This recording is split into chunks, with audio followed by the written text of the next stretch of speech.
Welcome back to our channel. మీరు వ్యాపారంలో ఒత్తిడికి గురవుతున్నారా? మీ వ్యాపారం అద్భుతంగా జరుగుతున్నప్పుడు మీ పక్కన అదే వ్యాపారం ఎవరైనా పెడితే నిరుత్సాహానికి గురయ్యారా? దయచేసి అలా అవ్వకండి.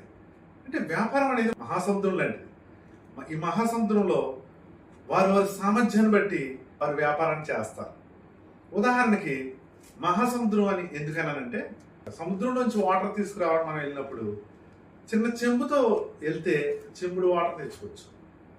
అదే బిందుతో వెళ్తే బిందుడు వాటర్ తెచ్చుకోవచ్చు. అదే పెద్ద ట్యాంకర్ వేసుకోవాలని మీరు అంత వాటర్ తెచ్చుకోవచ్చు. వ్యాపారం కూడా అంతే, ఎప్పుడు అంత స్పేస్ ఉంటుంది. ఎవరి సామర్థ్యాన్ని బట్టి వారు దాన్ని షేర్ చేసుకుంటారు. మన సామర్థ్యంలో అమ్మే తప్ప స్పేస్లో అమ్మే ఎప్పుడు అవ్వదు.